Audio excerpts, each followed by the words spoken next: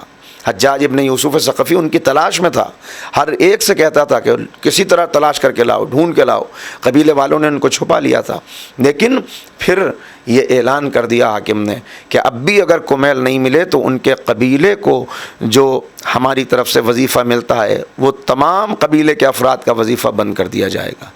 یہ ہوتی ہے انسان کی تعلیم کے ساتھ تربیت، اور اپنی شخصیت سے بلند ہو کر معاشرے کے لیے سوچنا کہ جیسے ہی اس بزرگ صحابی امیر المومنین کو یہ پتہ چلا کہ میری جان کی قیمت یہ ہے کہ میرے پورے معاشرے کو مالی خسارے کا خسارہ برداشت کرنا پڑے گا اور سب کو اس کی سزا ملے گی، تو آپ خود نکل کے ظالم کے سامنے آ گئے اور کہا میں یہ نہیں برداشت کر سکتا کہ میری ایک جان بچانے کے لیے بے گناہوں کو سزا دی جائے، اگر مجھ کو بے گناہ قتل کرنا چاہتا ہے میں حاضر ہوں۔ 93 سال کی عمر میں ذبح کیا گیا، لیکن مولا کی دی ہوئی تربیت وہ تھی کہ قربان ہو جانا قبول کر لیا، مگر یہ گوارہ نہیں کیا کہ میری وجہ سے دوسروں کو تکلیف پہنچے۔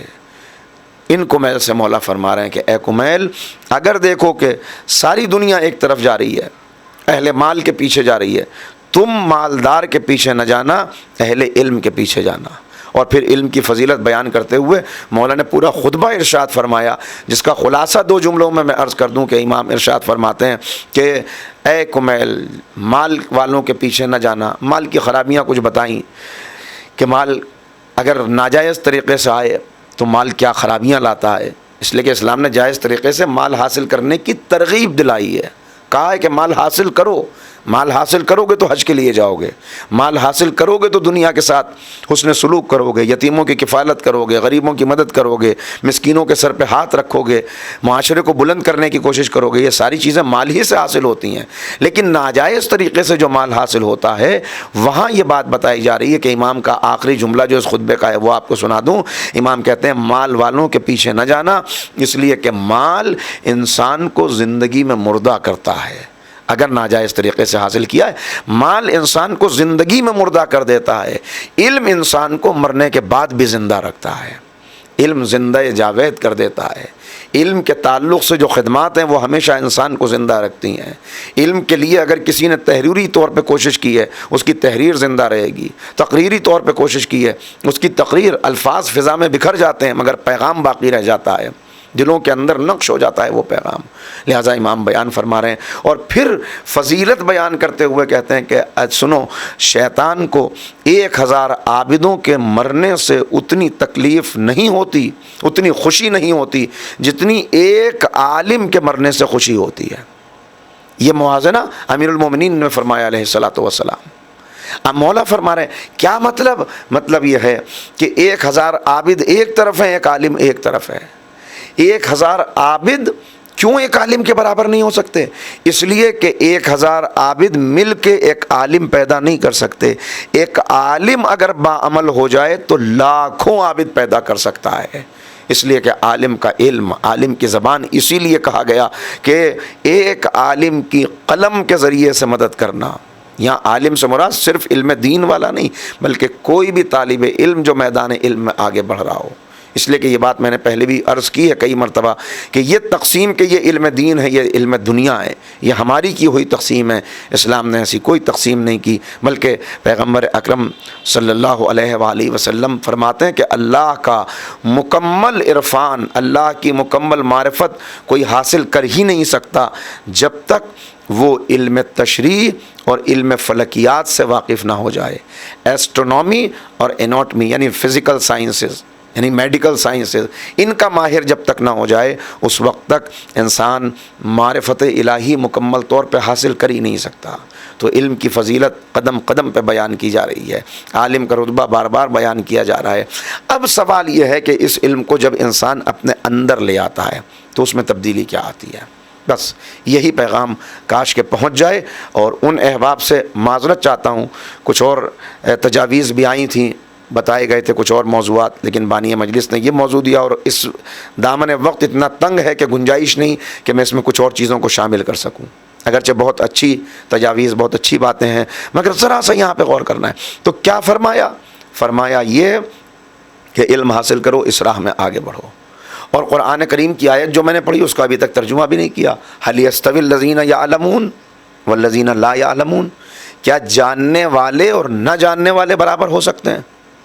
یہ ایک ایسا سوال ہے جسے قائم کر دیا قرآن نے، اور اس سوال کو ایک دوسرے سوال سے ملائیے تو جواب سامنے آئے گا، هل يستوي الأعمى والبصير، کیا آنکھوں والے اور اندھے برابر ہو سکتے ہیں؟ یعنی جیسے اندھے اور آنکھوں والے برابر نہیں ہو سکتے، ایسے ہی عالم اور جاہل کبھی برابر نہیں ہو سکتے۔ ان دونوں کے اندر کوئی تقابل، کوئی مقابلہ نہیں ہے۔ اب جب علم انسان کے رگ و ریشے میں اتر جاتا ہے تو پھر کیا شخصیت بنتی ہے، اس کے ایک دو مناظر میں آپ کو دکھاتا ہوں۔ مولا کائنات حضرت علی بن ابی طالب علیہ الصلاۃ والسلام، امام کا گزر ہو رہا ہے ایک جگہ سے، امام گزرے، کچھ لوگ بیٹھے ہوئے ہیں، یہ جو لوگ بیٹھے ہوئے ہیں یہ آپس میں گفتگو کر رہے تھے، کسی بھی موضوع پر بات چل رہی ہو، مگر جب مولا آگے چلے تو مولا کے پیچھے پیچھے کچھ اور افراد تھے جو چاہنے والے تھے، تو انہوں نے ایک دوسرے سے کہا کہ دیکھو یہ آگے علی جا رہے ہیں اور پیچھے ان کے شیعہ جا رہے ہیں۔ جیسے یہ سنا مولا ٹھہر گئے، رکے فوراً، وہ جو پیچھے تھے ان کے آنے کا انتظار کیا۔ جب وہ قریب آ گئے تو کہا کہ یہ لوگ کہتے ہیں تم ہمارے شیعہ ہو؟ کہا کہ مولا صحیح کہتے ہیں، ہم آپ کے شیعہ ہیں۔ کہا شیعہ ہو تو یہ بتاؤ تمہارے اندر شیعوں والی صفات موجود ہیں؟ مجھے تو نظر نہیں آتی۔ تو اب یہ خاموش ہو گئے، سر انہوں نے جھکا لیا۔ دیکھیے یہی ہے، علم آ جائے اندر اور اس کے بعد علم کو عمل میں لے آئے۔ جب علم کو عمل میں لاتا ہے تو سب سے پہلا جذبہ جو انسان کے اندر پیدا ہوتا ہے وہ قربانی کا جذبہ ہوتا ہے، قربانی کا جذبہ ہوتا ہے۔ ایک عالم بیٹھ نہیں سکتا، اگر کسی چیز کا علم اس نے حاصل کر لیا تو وہ بیٹھ نہیں سکتا جب تک اس چراغ سے کئی اور چراغ روشن نہ کر دے۔ وہ چاہتا ہے مجھے حاصل ہو گیا تو اب اس علم کو پھیلاؤں اور لوگوں کو شریک کروں، وہ جاہل نہ رہ جائے، اس کو بتاؤں، اس کو پتہ چلے، تاریکی دنیا سے دور ہو، اندھیرے دور ہوں۔ اور یہی مولا نے فرمایا تھا۔ مولا نے کہا اے مولا، آپ نے اپنے دشمنوں کو قتل کیا، اللہ کے دشمنوں کو کیفر کردار تک پہنچایا، واصل جہنم کیا۔ مولا کوئی دشمن ایسا ہے کہ جس سے انتقام باقی رہ گیا؟ امام نے کہا ہاں، 2 دشمن باقی رہ گئے، اگر یہ 2 دشمن بھی بشری شکل میں میرے سامنے آ جاتے، اگر ان کا بھی کوئی فزیکل ایگزسٹنس ہوتا تو میں اپنے دوسرے دشمنوں کو بعد میں ختم کرتا، پہلے انہیں ختم کرتا۔ اب لوگوں کو حیرت ہو گئی کہ مولا تو اتنے نرمی کے ساتھ گفتگو کرتے ہیں، ظاہر ہے کہ جو اپنے قاتل کو بھی شربت کا جام پیش کرتا ہو، وہ کون سے دشمن ہیں جن کے لیے وہ یہ تمنا کر رہا ہے کہ سامنے آ جاتے تو مرحب و انتر کو بعد میں قتل کرتا، عمر بن عبدوبت کو بعد میں قتل کرتا، دشمنان اسلام کو بعد میں قتل کرتا، پہلے ان کو ختم کرتا۔ کہ مولا وہ کون سے؟ کہ ایک غربت، دوسرے جہالت۔ کہ غربت اور جہالت اگر میرے سامنے آ جاتے پہلے میں ان کو ختم کرتا، اس لیے کہ جہالت ہی کی وجہ سے انسان اہل بیت کو پہچان نہیں پاتا، اور غربت ہی کی وجہ سے کبھی کبھی انسان اپنے ایمان کا سودا کر لیتا ہے۔ لہذا غربت ہوگی تو آزمائش سخت ہوگی، غربت ہوگی تو انسان کے اندر خرابیاں پیدا ہوں گی، جہالت ہوگی تو انسان اللہ اور رسول کی معرفت سے دور چلا جائے گا۔ لہٰذا بس تو امام نے سوال کیا، امام نے پوچھا کہ تمہارے اندر، پھر کہا کہ اچھا کوئی ایک بات بتاؤ کہ اپنی زندگی کیسے گزارتے ہو۔ تو یہ لوگ کچھ دیر غور کرتے رہے، اس کے بعد ان میں سے ایک نے کہا کہ مولا زندگی اس طرح گزارتے ہیں، اگر اللہ کی طرف سے نعمت ملتی ہے تو شکر ادا کر لیتے ہیں، نعمت ملتی ہے تو شکر ادا کرتے ہیں، نعمت نہیں ملتی تو صبر کرتے ہیں۔ دیکھیے بظاہر یہ کتنا اچھا جواب ہے کہ نعمت ملے تو شکر کرتے ہیں، نعمت سے محروم ہو جاتے ہیں صبر کر لیتے ہیں۔ مگر مولا کی زندگی میں اس طرح کے جملے میں نے 2 یا 3 ہی جگہ دیکھے ہیں، ممکن ہے اور جگہ ہوں مگر میں اپنے محدود مطالعے کی بات کر رہا ہوں، 2-3 جگہ دیکھے ہیں۔ مولا نے جو جملہ کہا وہ بڑا سخت جملہ تھا، کہا یہ کام تو کوفے کے کتے بھی کر لیتے ہیں، اگر کوئی ان کے آگے روٹی ڈال دے تو شکر کرتے ہیں، آنکھوں میں ان کے تشکر کے جذبات نظر آتے ہیں، اپنی دم ہلا کے شکریہ ادا کرتے ہیں، اور اگر بھوکے رہیں تو اپنا پیٹ دبا کے ایک طرف پڑے رہتے ہیں، صبر کر لیتے ہیں۔ تو ایک مرتبہ یہ لوگ حیرت میں آ گئے، کہا مولا پھر، مولا آپ فرمائیے آپ کس طرح زندگی گزارتے ہیں؟ امام نے کہا جب اللہ ہمیں محروم رکھتا ہے کسی چیز سے، کسی نعمت میں تنگی ہوتی ہے تو ہم اس کا شکر کرتے ہیں، نعمت نہ ملنے پہ شکر کرتے ہیں، اور جب نعمت مل جاتی ہے تو اس نعمت میں دوسروں کو شریک کر لیتے ہیں۔ یہ ہے وہ جذبہ کہ جب انسان کو علم مل جائے تو وہ علم کو اپنے اندر محدود نہیں رکھ سکتا، اخلاق آ جائے تو وہ اخلاق کو لے کر بیٹھ نہیں سکتا، بلکہ وہ بے چین ہو جاتا ہے، اس کی بے چینی اسے کھڑا کر دیتی ہے۔ یہی جذبہ تھا جو مرحوم کے اندر موجود تھا، یہی جذبہ ہے جو ہر اہل دل میں موجود ہے، یہی جذبہ ہے جو ان کی اولاد میں اور دوسرے ان افراد میں جو علم کی تبلیغ کے لیے، قوم کی بلندی کے لیے، قوم کی خدمت کے لیے مسلسل سرگرداں رہتے ہیں، یہ ان کے اندر جذبہ موجود ہے۔ اور یہ جذبہ اگر قوم کے اندر آ جائے، ذرا آپ دیکھیے کتنا پیارا نسخہ ہے جو امیر المومنین نے بیان کیا، جب کوئی نعمت ملتی ہے تو دوسروں کو شریک کر لیتے ہیں۔ آج دنیا کے اندر بغض کیوں ہے، حسد کیوں ہے، کینہ کیوں ہے، عداوت کیوں ہے، نا اتفاقی کیوں ہے، اختلاف کیوں ہے، ایک دوسرے سے دشمنی کیوں ہے، جھوٹے مقدمے کیوں ایک دوسرے کے اوپر کیے جا رہے ہیں؟ صرف اس لیے کہ انسان دیکھتا ہے یہ نعمت اس کے پاس ہے میرے پاس نہیں، تو حسد میں مبتلا ہوتا ہے، اور حسد آگے بڑھتے بڑھتے کہاں تک نوبت پہنچا دے، یعنی حسد وہ ہے جو انسان کے ایمان کو کھا جاتا ہے، جو انسان کے ایمان کو ختم کر دیتا ہے۔ حسد سے قتل تک نوبت آتی ہے، حسد سے طلاق تک نوبت آتی ہے، حسد سے نا اتفاقی تک نوبت آتی ہے، حسد کی وجہ سے قومیں آپس میں لڑ جاتی ہیں۔ مگر امام نے وہ نسخہ بتا دیا کہ اگر تمہیں نعمت ملے اور اس نعمت میں دوسروں کو شریک کر لو تو حسد خود بخود ختم ہو جائے گا۔ اس لیے کہ حسد ہوتا ہی اس لیے یہ چیز اس کے پاس ہے میرے پاس نہیں۔ جب انسان اس نعمت میں دوسروں کو شریک کرنا شروع کر دے تو پھر وہی جو حسد کر رہا تھا وہ کہے گا پالنے والے اسے اور عطا کر، اس لیے کہ جب اسے ملتا ہے تو یہ محدود نہیں رکھتا، یہ آگے بڑھاتا ہے۔ لہذا معصومین نے اسی لیے فرمایا کہ ہمارے چاہنے والوں کے اندر 3 خوبیاں پائی جاتی ہیں جو ان میں لازماً ہوتی ہیں، ایک صفت اللہ والی، ایک رسول اللہ والی، ایک ائمہ والی۔ اللہ والی صفت، رسول والی صفت، اماموں والی صفت۔ ائمہ والی صفت کیا ہے کہ وہ مصیبت پہ صبر کرتے ہیں۔ رسول اللہ والی صفت کیا ہے؟ مدارات الناس، غیروں کے ساتھ، دشمنوں کے ساتھ بھی حسن سلوک کرنا، اچھے اخلاق سے پیش آنا۔ اور اللہ والی صفت کیا ہے؟ اللہ کا ستار العیوب ہونا۔ اللہ پردے ڈالتا ہے، ایسے ہی پردے ہمیں بھی ایک دوسرے پر ڈالنے ہیں۔ اور چونکہ علم کے تعلق سے گفتگو تھی لہٰذا یہیں پر بات ختم کروں گا۔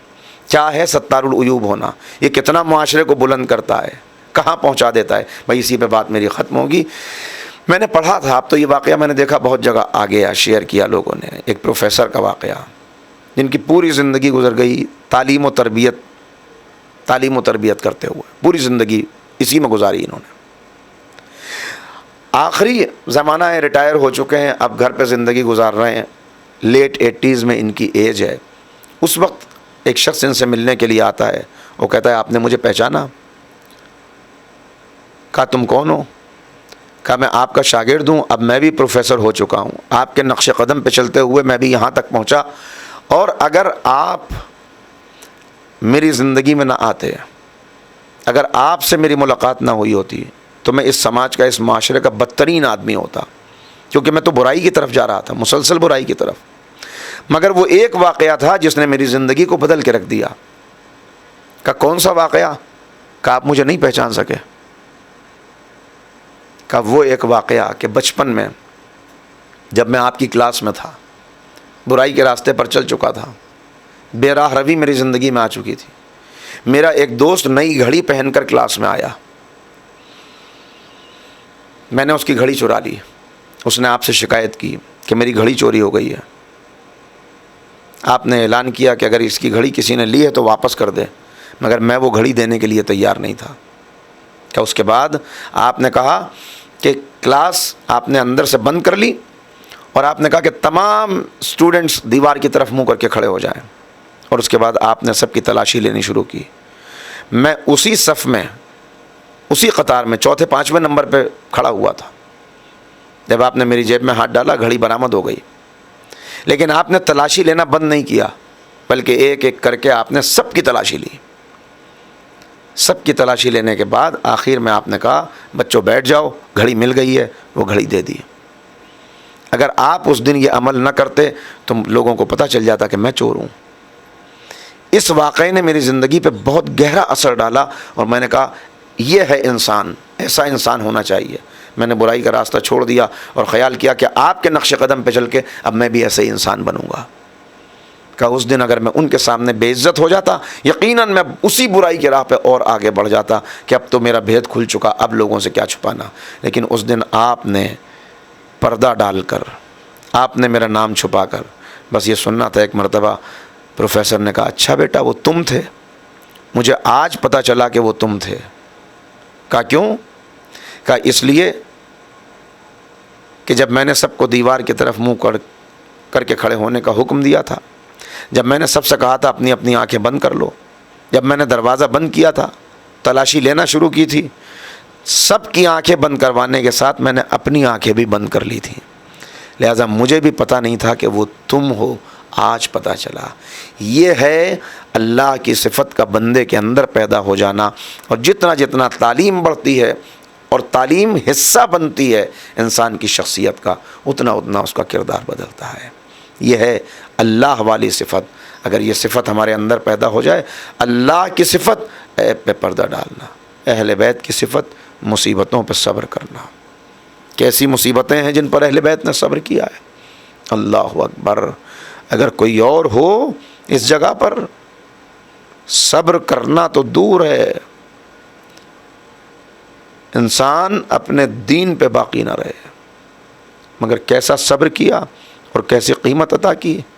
بس متوجہ ہونے کی ضرورت ہے، رونے کے لیے مصائب کی ضرورت بھی نہیں ہوتی اگر تصور پیدا ہو جائے۔ کیسی مصیبتوں پہ صبر کیا ہے، اتنا علم رکھنا۔ دیکھیے صاحب علم ہی اتنا بڑا صبر کر سکتا ہے، لہٰذا اگر جناب زینب نے ایسا صبر کیا ہے تو اسی لیے کہ وہ عالم غیر متعلمہ ہے۔ امام زین العابدین نے اگر ایسا صبر کیا ہے، امام تو خیر معصوم ہے، امام تو خیر اللہ کا نمائندہ ہوتا ہے، لیکن باقی سب کا صبر وہ اسی خاندان کی علم اور تربیت کا نتیجہ ہے۔ اور کیسا صبر کیا ہے، اگر لبوں پر ایک مرتبہ حرف شکایت آ جاتا، اگر بد دعا آ جاتی ایک مرتبہ، قیامت آ جاتی، عذاب نازل ہو جاتا، سب ختم ہو جاتے، مگر کیسی مصیبتوں پہ صبر کر رہی ہیں وہ بیویاں کہ جن کا کھلا سر کبھی سورج نے بھی نہ دیکھا ہو، انہیں بازاروں سے گزارا جا رہا ہے، انہیں بازاروں سے گزارا جا رہا ہے۔ صرف بازاروں سے گزارا جانا نہیں، میرا امام گریہ فرماتا ہے، امام کہتے ہیں ایسی مصیبتیں ہمارے اوپر پڑی ہیں کہ مصیبتیں ان کے بعد اب بار بار شکوہ کرتے ہیں کہ ہائے شام، ہائے شام، ہائے شام۔ بولا کیا مصیبتیں پڑیں؟ کہ ایک مصیبت تو یہ تھی جب ہمیں بازاروں سے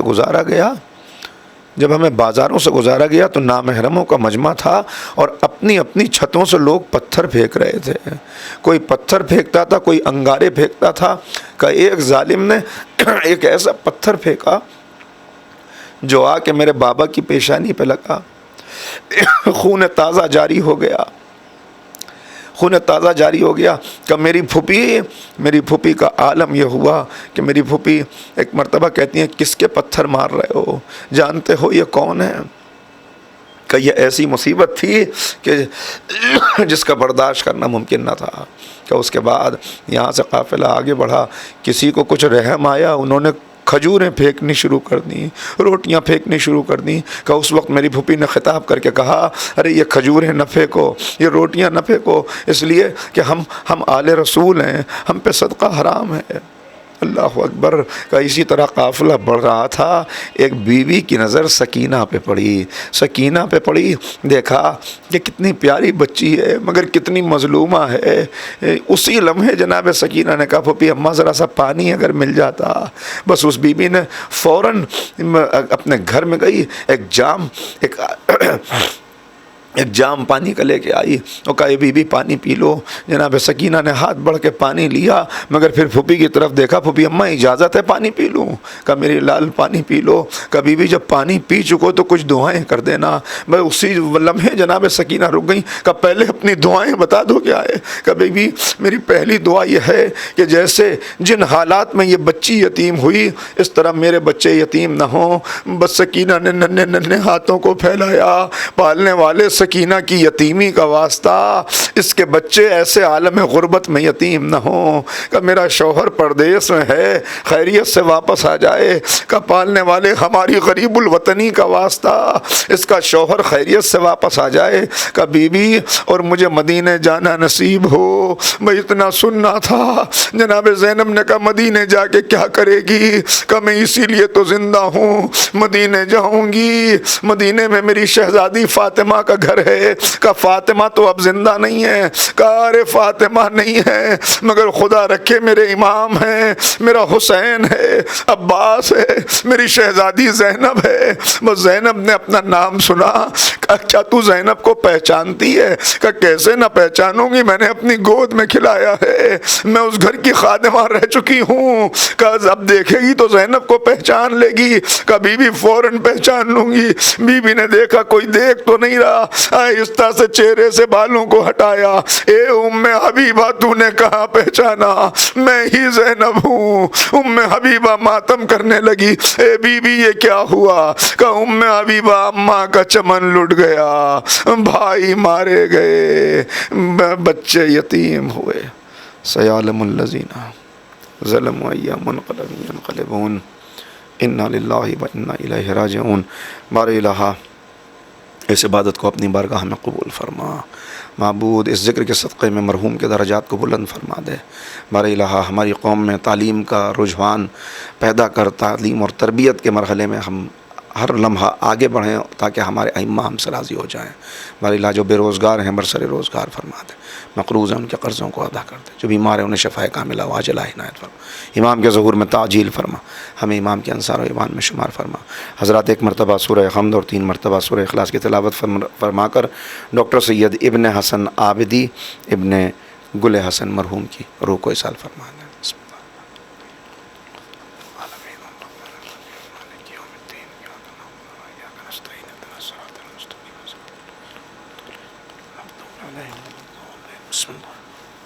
صلی اللہ علیہ محمد صلی اللہ علیہ محمد۔ اللہم صلی اللہ محمد وآل محمد۔